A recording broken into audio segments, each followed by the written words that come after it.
Bonjour et bienvenue à tous sur la chaîne varoise pour notre émission mensuelle Cité des Arts, la culturelle. Bienvenue dans cette première émission. Donc c'est une collaboration entre la chaîne et le magazine Cité des Arts, le média culturel varois. Tous les mois, nous vous proposons de mieux découvrir le monde artistique de notre région à travers nos invités. Et bien sûr, comme dans le magazine, vous retrouverez des coups de cœur culturels et des chroniques. Cette première émission est consacrée à la musique et particulièrement au festival, puisque j'ai l'honneur d'accueillir Sylvain Besse, co-directeur de la SMAC Tandem, qui organise deux festivals en octobre, Ratside à Toulon et Faveur d'automne à Hyères. Salut Sylvain. Salut Fabrice. Et El Botcho, artiste toulonnais, qui est invité à Faveur d'automne et qui nous interprétera même un morceau tout à l'heure. Salut Alex. Bonjour. Je tiens à remercier chaleureusement Bat, superbe artiste toulonnais également, bien connu des lecteurs de Cité des Arts, qui a bien voulu nous offrir un de ces nouveaux morceaux inédits que vous avez entendus pendant notre générique, coécrit avec Charlie Morin. Et on passe tout de suite, Sylvain, à ton City Portrait.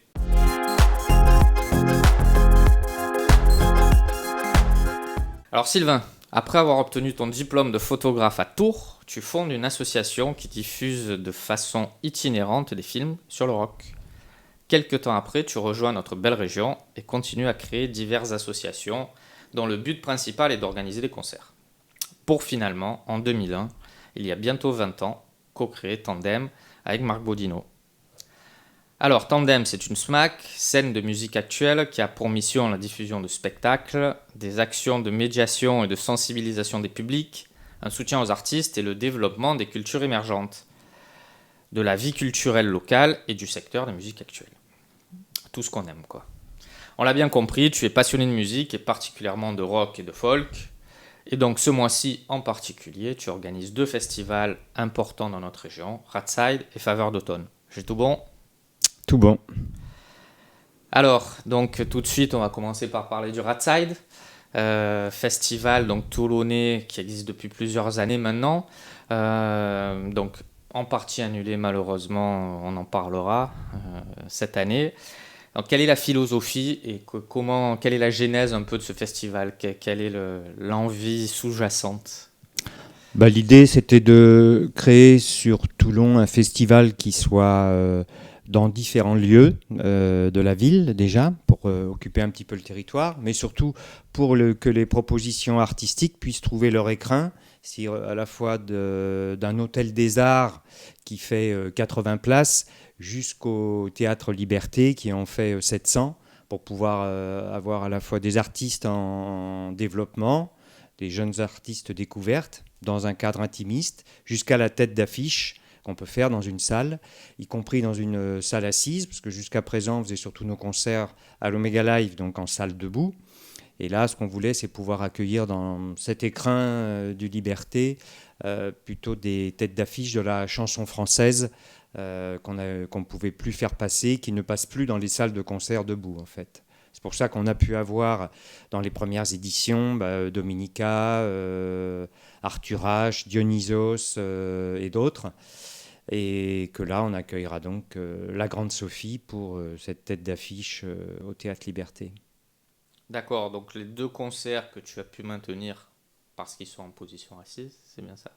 Et oui, donc compte tenu du contexte, on a effectivement dû annuler les concerts debout à l'Omega Live, ce qui représente quand même 6 artistes qui sont annulés, et puis également les concerts à la Bière de la Rade, un partenaire local dans lequel on fait aussi des concerts et qui ne peuvent pas avoir lieu en ce moment. Donc voilà, il nous reste 2 concerts sur le Ratside, donc, mais bon, plutôt que tout annuler comme certains festivals, au moins on a pu maintenir au moins ces 2-là avec du jeune public, donc au Théâtre Colbert, et puis ce partenariat au Théâtre Liberté.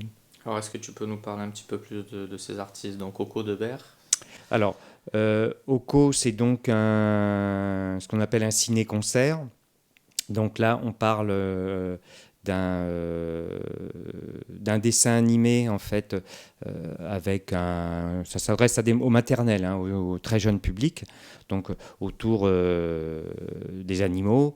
Et il y a ce qui est intéressant, la partie que nous, on a trouvé intéressante, donc concernant la musique, c'est le travail qui est fait assez fin autour de la pop teintée d'électro que font les deux artistes, à la fois avec des instruments acoustiques et des machines, donc sur le fond donc, sonore de la représentation de ce dessin animé, plutôt autour du graphisme. Donc ça, il y a à la fois une séance tout public le 14 et puis 2 séances scolaires le jeudi qui sont complètes, en espérant qu'on ait toujours la possibilité d'accueillir les scolaires. Voilà, donc 3 séances de ce ciné-concert le 14 et le 15 octobre.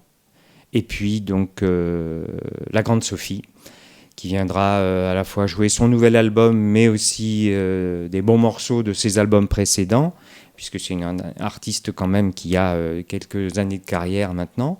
On ne l'avait jamais accueilli, on ne l'avait jamais produit. Bon, le cadre du Théâtre Liberté, encore une fois, sur cette grande salle assise par rapport à ce type de public, correspond bien. Il y a une belle acoustique et un grand plateau. Donc pour l'installation de ses musiciens, de son décor, enfin, de sa mise en scène un petit peu, voilà. Elle sera accompagnée d'un pianiste, puisque c'est pas elle qui joue, même si elle a beaucoup travaillé au niveau de la composition de ce nouvel album au piano plus qu'à la guitare. Mais voilà, il y a une artiste chaleureuse, sympathique, qu'on est content d'accueillir. Alors oui, d'ailleurs, on l'a interviewé dans le magazine Cité des Arts de ce mois-ci, que vous pourrez retrouver un petit peu partout, et notamment dans les lieux culturels. Donc voilà, on a fait l'interview, j'ai fait l'interview de la Grande Sophie, qui effectivement est très sympa ce mois-ci. Également, ce mois-ci, Tandem programme et régulièrement au théâtre de l'Esplanade à Draguignan, pour les théâtres Andrasseni, et tu fais venir Yael Naïm, notamment ce mois-ci. C'est bien ça ? C'est bien ça. Ben oui, on est donc, comme tu l'as dit, une scène de musique actuelle départementale. Donc on travaille beaucoup sur Toulon, sur l'agglo, mais aussi donc sur le département en termes d'activités multiples, puisqu'on fait aussi de l'action culturelle, l'accompagnement sur le territoire. Mais dans ce qui est le plus visible, c'est la programmation. Saint-Maximin, d'autres communes et Draguignan. Et à Draguignan, c'est principalement avec le théâtre Andrasseni, où on peut aussi faire de belles propositions de têtes d'affiche dans ce théâtre de 700 places, qui a été rénové, qui est presque tout neuf.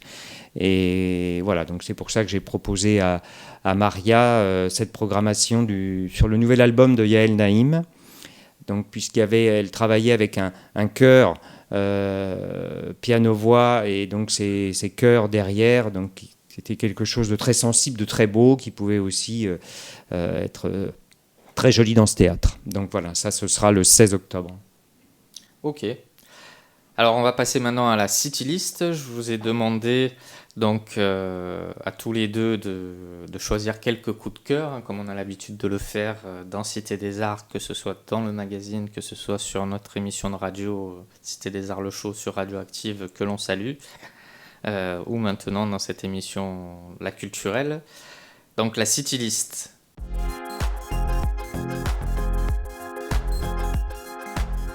Sylvain, donc je t'ai demandé 2 coups de cœur. Donc tu as choisi déjà, important en ce moment peut-être d'autant plus, Charlie Hebdo. Oui, effectivement Charlie Hebdo, à l'occasion de ses 50 ans, publie un bouquin donc qui reprend ses unes, et puis un certain nombre de textes, de choses. Je crois que je dirais, tout le monde le sait bien, il faut défendre la liberté d'expression, la liberté d'opinion. C'est quelque chose qui, Charlie Hebdo a donc 50 ans, donc c'est quelque chose qui est remis en question quand même, comme on a pu le voir. Les sociétés, pas simplement la nôtre, mais je veux dire en général, que ce soit aux États-Unis ou ailleurs dans le monde, donc la liberté d'expression et la liberté dans son principe général donc est remise en question. Donc c'était important de signaler que voilà, au-delà du drame qu'a vécu évidemment Charlie Hebdo, que c'était important que leurs paroles et voilà. Donc oui, il est important qu'un journal satirique comme Charlie Hebdo, comme d'autres dans le monde, puisse avoir toujours la possibilité d'être imprimé et qu'on puisse le lire. Ok. Et ensuite, un album, évidemment, un coup de cœur musique. Oui, alors bon, il y en a tellement d'albums qui peuvent être intéressants. J'ai choisi le dernier album de Richard Hawley, Further, parce que c'est un artiste qui est méconnu par rapport à la qualité qu'il a pu produire dans ses différents albums. Moi, je l'ai découvert sur celui de 2009, je crois, il y a une douzaine d'années. Et voilà, alors il me fait penser un petit peu à, ça pourrait être le fils un peu d'Elvis Presley, parce qu'il a ce côté comme ça où il peut être un peu rock engagé, mais aussi un peu crooner de ballade country folk, alors que c'est un anglais, c'est pas un américain, mais une superbe voix avec des albums avec de très beaux arrangements, et donc le dernier dans une belle veine comme les précédents, donc je le conseille, Richard Hawley à découvrir. Très bien. Alex, donc je t'ai demandé également un coup de cœur. Donc tu as choisi un livre. Ah ouais, j'ai choisi un livre, une BD plus particulièrement, parce que je lis beaucoup de BD et un petit peu des romans, mais beaucoup moins. Donc là, c'est une BD, roman graphique, et alors je me rappelle plus du nom de l'auteur, mais le titre c'est Americana. Et Americana, donc ça parle en fait d'un Irlandais qui est fasciné par les États-Unis. Donc ça me parle un petit peu parce que à travers le label et à travers mon expérience, on a beaucoup de fascination pour les grands espaces des États-Unis. Enfin, moi, j'y suis jamais allé encore, donc ça reste que de l'ordre du fantasme pour l'instant. Mais j'aime bien ça aussi. Ouais, tu m'y amèneras. Et donc cet Irlandais qui rêve des États-Unis depuis son Irlande natale et qui en fait multiplie les possibilités d'aller vivre aux États-Unis, et puis à chaque fois, alors je sais plus exactement, mais c'est les contrats de travail qui s'arrêtent, enfin les permis de séjour, je sais pas les termes exacts, quoi, mais qui s'arrêtent, et du coup il est obligé systématiquement de rentrer. Donc le roman ne parle pas de ça, mais ça c'est un petit peu le préambule. Le roman parle en fait de l'expérience qu'il fait de traverser d'une partie des États-Unis le long d'un parcours qui s'appelle le Pacific Crest Trail, qui est un parcours mythique, le PCT, qui est sur la côte ouest donc des États-Unis, qui traverse 3 États, la Californie, l'Oregon et l'État de Washington. Donc voilà, c'est un parcours de plus de 4000 km qu'il fait à pied, et la BD raconte cette histoire avec tous ses doutes, ses hésitations. Enfin voilà quoi, c'est vraiment une BD très, très chouette que je conseille. Ouais. Ok, donc Americana de Luc Illy. Merci pour ces coups de cœur. Donc on va passer maintenant à Alex, hein, ton city portrait également.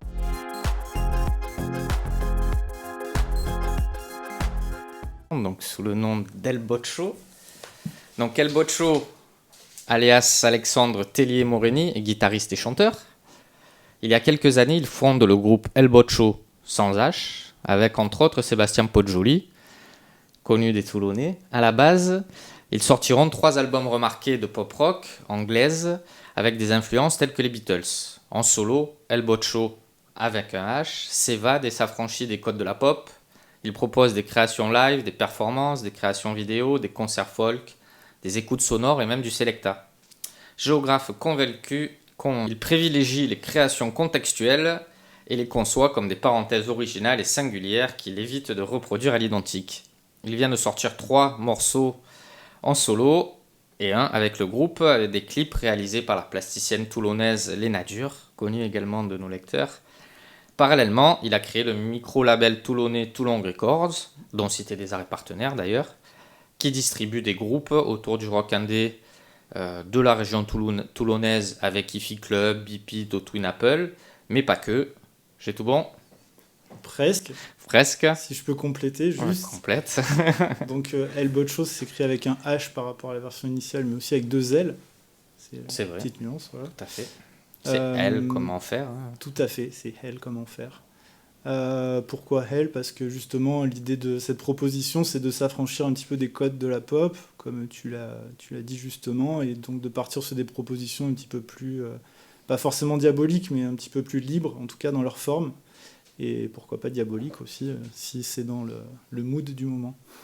Et juste compléter aussi sur El Boccio, donc formation initiale, il y avait effectivement Sébastien Poggioli, il y avait aussi Pandora Burgess et Boris Bernard, voilà, que je salue amicalement. Très bien, on les salue. Alors donc tu es invité par Sylvain à l'église anglicane. Oui. Hein, donc, qu'est-ce que tu vas jouer? Qu'est-ce que tu as prévu? On a des surprises sur ce concert. On sait que tu aimes bien, comme tu le dis toi-même, hein, changer un petit peu à chaque concert. Qu'est-ce que tu as prévu donc, dans ce très beau cadre hier? Déjà, c'est un retour à l'église anglicane, donc je remercie Sylvain 2 fois pour cette invitation, puisque j'avais eu l'occasion, je crois que c'était en 2011, il me semble, d'y jouer avec donc El Show en groupe. Et c'était une chouette expérience. En plus, Tandem nous avait permis de faire une mini-résidence avant, donc de s'imprégner du lieu pendant 2 jours. Et puis aussi de s'y sentir à l'aise parce que c'est pas évident de jouer dans une église. Il y a une acoustique particulière, une dimension particulière, même si c'est une église désacralisée. Et donc là, le retour, mais tout seul cette fois. Alors justement, je me suis posé la question de savoir si je revenais tout seul ou pas, ou si je revenais avec une proposition un petit peu singulière pour l'occasion. Et en fait, de mes dernières expériences de concert, ce que j'ai beaucoup aimé, c'est le lien direct avec le public. Et je trouve que ce lien, en fait, en étant en solo, donc ce qui est un petit peu plus casse-gueule aussi, hein, parce qu'on est seul, on est nu devant le public, mais c'en est d'autant plus beau, je trouve, dans la relation qui se tisse avec le public. Et j'aime bien cette idée, en fait, de ne pas me consacrer à un groupe derrière moi, un backing band, de me consacrer uniquement aux gens qui sont en face pour l'écoute, et de tout leur donner avec tout mon cœur. Alors justement, en parlant de cœur, quand tu composes, est-ce que tu as un processus particulier ou est-ce que ça varie ou est-ce que tu aimes être dans une ambiance particulière? Comment ça se passe? Je compose à tout moment de la journée, pas tout le temps, hein, je vous rassure. Pas que la nuit comme Yael Naïm, hein, Quelle chance, ouais. Qui a composé tout cet album la nuit. D'accord. Ouais, mais en dormant ou... Non. Ah d'accord. non, okay. mais... Parce que je me dis c'est pratique, réveil, t'as des idées de morceaux, ça m'est déjà arrivé, mais c'est très rare quand même. Hein.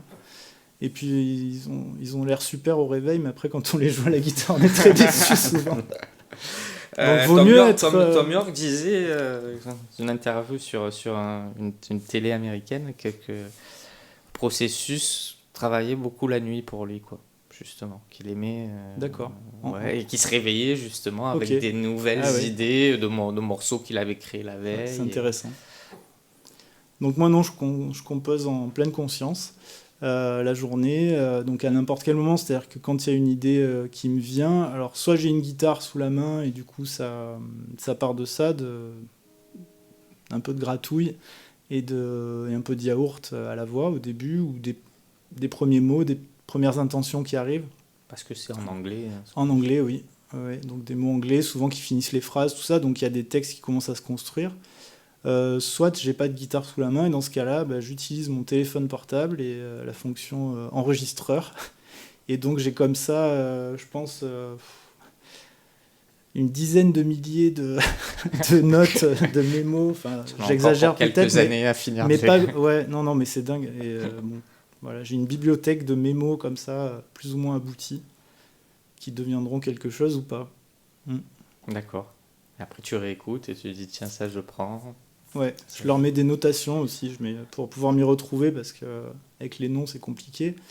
Je mets des petites étoiles devant pour savoir si je les affectionne particulièrement ou pas. D'accord. Alors, donc, avec le groupe aussi, hein, vous reprenez de l'activité, hein, puisque le dernier album a quelques années maintenant, et vous venez de sortir un nouveau morceau. Donc, vous préparez un album, c'est un one-shot. Tu sais que j'aime bien avoir des exclus. Non, il n'y a pas d'exclus. Un double album. Un double album. Non, il n'y a pas d'exclus, malheureusement. Enfin, c'est pendant la période qu'on a vécue, tous de confinement, chacun... y aller de ses petites activités, et donc j'en ai profité pour enregistrer un morceau, mais voilà, qui avait vraiment une couleur pop et qui ressemblait vraiment à ce que je composais avant avec le groupe. Du coup j'ai envoyé le morceau à Sébastien Poggioli donc par internet pour qu'il fasse la basse, qu'il pose la basse dessus. Donc, du coup il a posé des guitares aussi, et puis voilà, on l'a fait uniquement à deux. Parce que bon, c'était compliqué de rassembler tous les autres, enregistrer une batterie, tout ça, bon bref. Mais donc non, c'est un one-shot.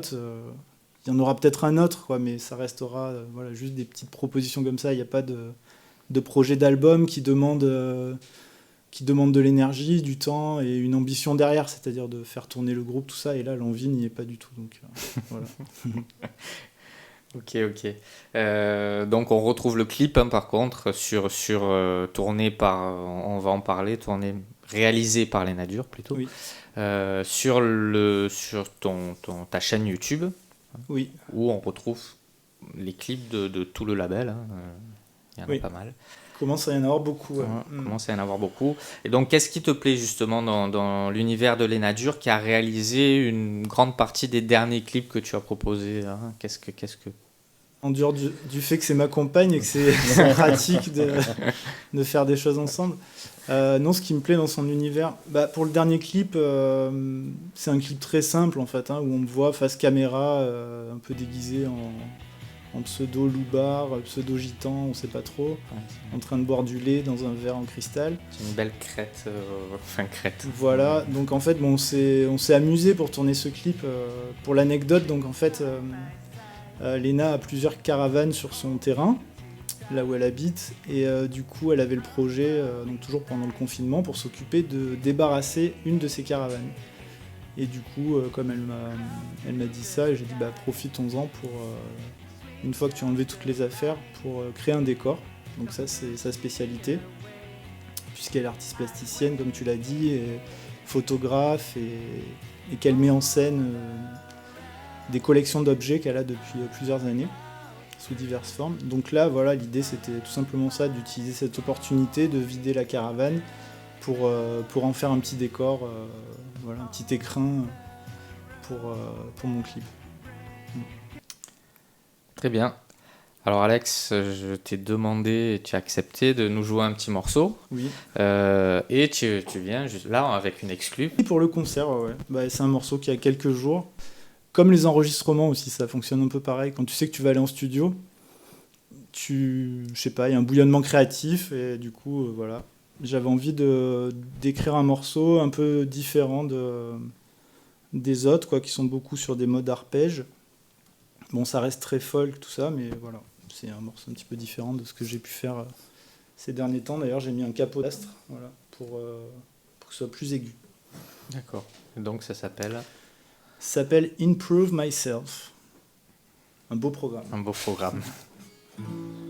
C'est maintenant ? C'est maintenant. Ok.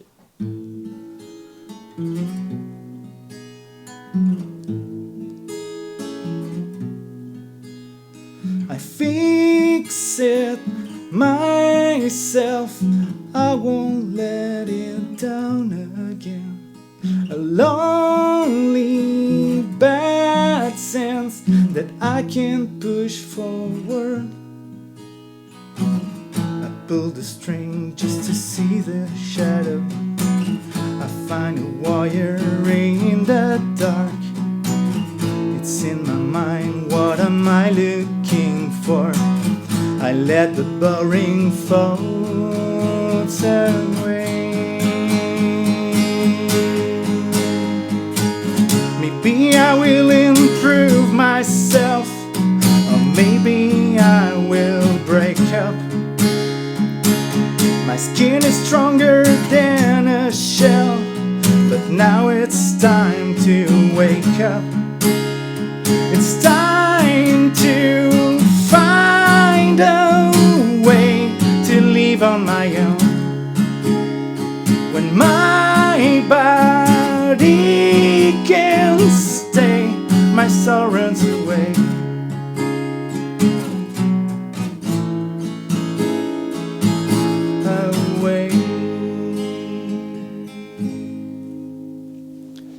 Bravo, merci. Je l'ai coupé en deux. Ouais. C'est tout frais, donc j'avais encore les paroles et puis j'ai fait une petite couille d'accord à la fin. Donc, voilà. Donc, on l'avait pas entendu. Donc, si vous voulez avoir la version complète, hein, vous allez voir le concert d'Alex à l'église anglicane le 30 octobre. Le 30 octobre. Ouais. 30 octobre, vendredi 30. Merci Alex. Donc Sylvain, donc maintenant on va passer donc au deuxième festival. Hein, tu en as deux parce que c'est Faveur de printemps à la base et en avril, hein, c'est pas très bien tombé. Ça a dû être reporté à l'automne, donc c'est devenu des on Faveurs était d'automne. confinés, donc Voilà. pas de possibilité de sortir. Donc là, par contre, le festival joue. Et oui, puisque c'est assis, avec la distanciation sociale, les masques, on peut le faire. Il a fallu aussi que je reprogramme un certain nombre d'artistes, puisqu'il y avait quand même, comme à chaque fois, à chaque édition, des artistes étrangers. Et ben là, dans la mesure où ils sont un peu tous bloqués chez eux, si ce n'est Emily Jane White, mais dont le tourneur m'a dit qu'elle serait en France. Je ne sais pas si elle y est déjà, j'espère. Mais voilà, sinon tous les autres sont des artistes français. J'ai quand même un groupe belge. Alors bon, chez nos cousins belges, j'espère qu'il n'y aura pas de problème pour pouvoir les accueillir. Mais voilà, donc ça a lieu. La ville a souhaité qu'on puisse le décaler, le reprogrammer sur un week-end qui était disponible. Bon, c'est pendant les vacances, mais bon, les gens seront disponibles, on va dire, s'ils ne bougent pas trop. Fin octobre, 29, 30, 31 octobre. Donc toujours à l'Anglicane, avant on l'appelait l'église anglicane, maintenant ça se fait appeler l'Anglicane. Et je savais pas. Oui. Non plus. Et ben, peut-être que la ville a préféré enlever le terme église pour pas qu'il y ait d'ambiguïté, puisque bon, elle est désacralisée. Puis ben, toujours le théâtre de Nid. Donc là, c'est plutôt folk. Et donc on reste sur le pop folk que j'ai voulu développer il y a 17 ans au travers d'un petit festival par sa taille, mais grand par les artistes quand même qui veulent bien venir, y participer. Bon, on est quand même sur des tournées internationales à chaque fois qui peuvent avoir lieu à ce moment-là, où j'arrive à avoir des artistes qui acceptent de descendre dans le sud et dans des petits lieux à des conditions financières limitées, mais on arrive à avoir de belles choses puisqu'on est quand même beaucoup sur de la découverte, ou des artistes, disons qu'une notoriété installée, mais dans des niches artistiques, comme Emily Jane White, qui a déjà quelques albums que j'ai déjà fait passer il y a plus d'une dizaine d'années, et qui a une magnifique voix et un environnement musical très très beau. Voilà, donc entre le pop et la folk, on a donc la Féline, le deuxième jour, qui est un petit peu la tête d'affiche de l'artiste française qui a sorti son 3e album là, en début d'année. Magnifique, joli travail aussi en termes de texte et puis d'arrangement et de composition. Alors, la Féline, vous la retrouvez également dans notre magazine d'octobre. C'est vrai. C'est par un article fait par Jérôme. Et puis la 3e, donc petite tête d'affiche qui clôture à chaque fois donc le théâtre le samedi, c'est donc The Feather, où là on est plus sur de la dream pop. Donc c'est leur 2e album. C'est le chanteur leader du groupe Dansan, qui est aussi donc un groupe belge que j'ai déjà fait passer comme The Feather d'ailleurs sur des éditions précédentes de Faveur de printemps, parce que j'aime beaucoup leur univers et leur travail aussi. Et puis de belles ouvertures de soirée avec Merin Jean pour le jeudi, qui vient d'être une des 3 gagnantes d'ailleurs des Inouïs du printemps de Bourges, sur les dernières découvertes qui ont lieu au mois de septembre. Donc belle surprise.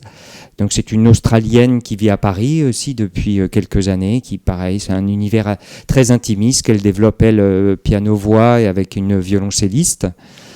Tu l'avais programmée avant qu'elle soit gagnante des Inouïs. Oui. Bah oui, parce que là, ça a eu lieu mi-septembre, les Inouïs. Et pareil... Du flair.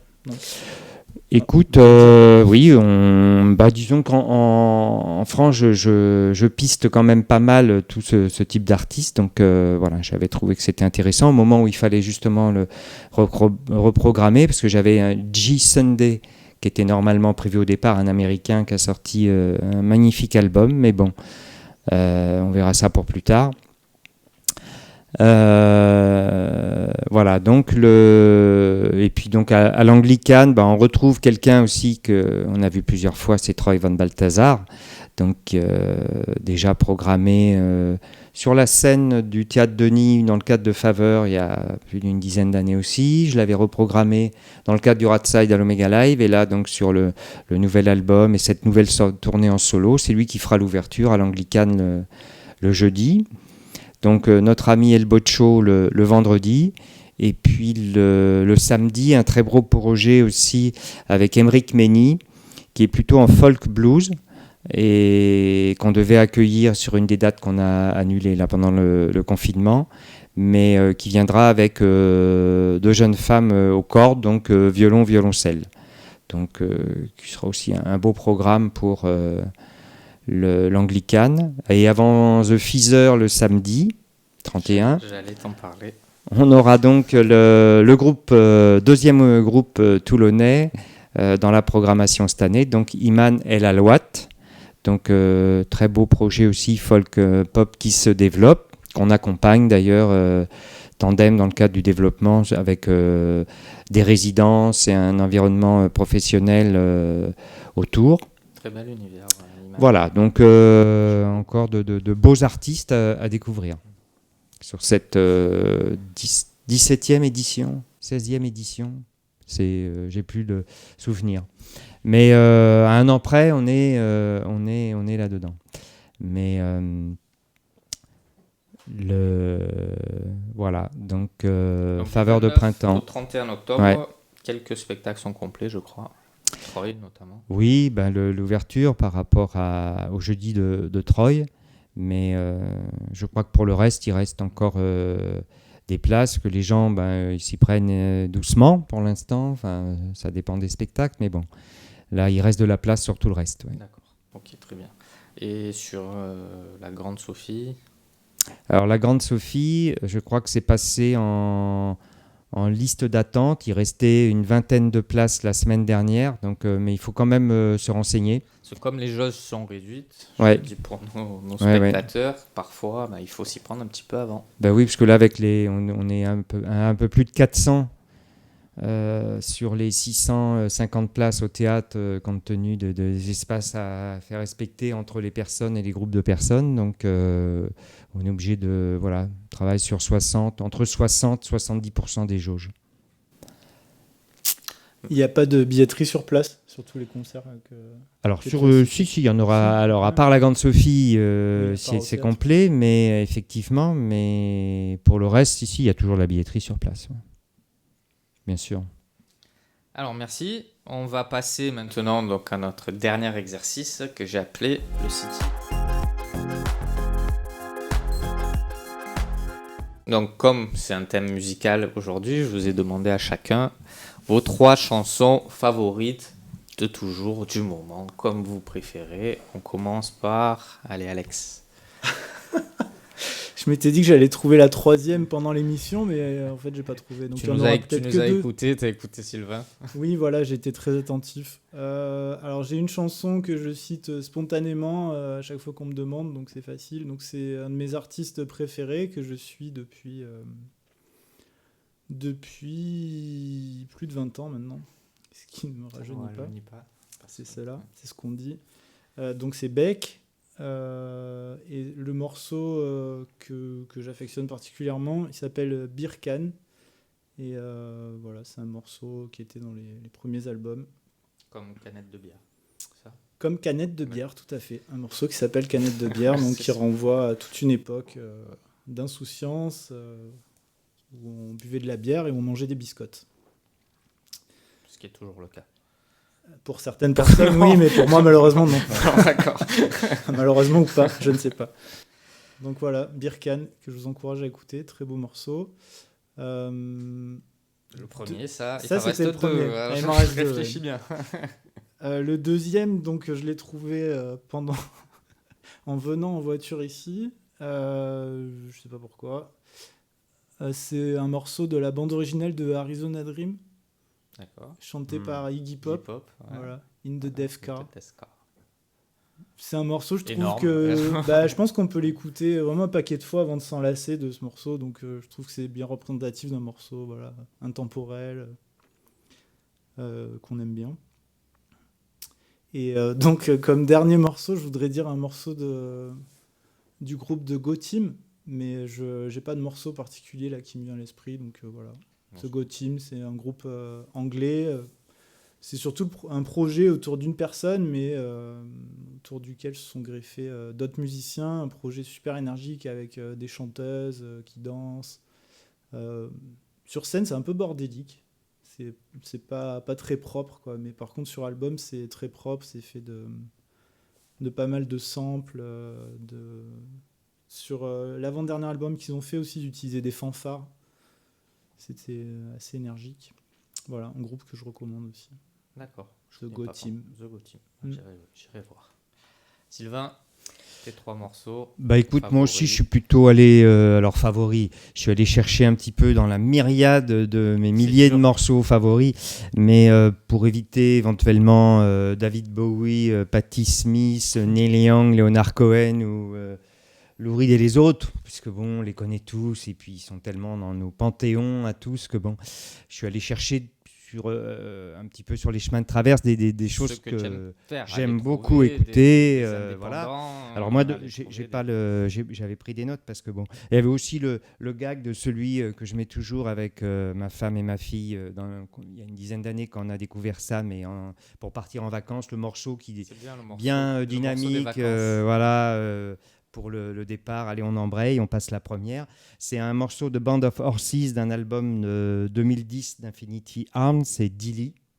Voilà, Dilly, donc de Band of Horses. Après, un artiste que j'aurais aimé, que je n'ai pas pu faire parce que, bon, pas facile à faire, à avoir pour Faveur de printemps, mais toujours dans ses voix magnifiques, d'un album qu'il avait sorti chez Bella Union. C'est John Grant et l'album c'est Mars. Donc très très belle mélodie, très beau, très cool. Et le troisième, que j'ai fait plusieurs fois, parce que c'est un artiste que je suis aussi et que je trouve n'a pas eu forcément la reconnaissance méritée par rapport à son travail de mélodiste et de compositeur, c'est Peter Van Poel et le morceau Inertia d'un album qui était sorti il y a 3 ans, que l'on avait fait aussi dans le cadre de Faveur de printemps d'ailleurs. Voilà, Peter Van Poel. Merci beaucoup à tous les deux. Merci d'être venus. Merci à toi. Je vous souhaite beaucoup de réussite sur le festival. Hein. Que ça ait lieu déjà, surtout. Hein. Apparemment, on est parti pour faveur d'automne. Hein. Et allez-y, puisque chaque fois que j'y suis allé, j'ai été surpris. Et en plus, les cadres sont très beaux, ce qui fait toujours plaisir. Et puis, on se voit là-bas. À bientôt.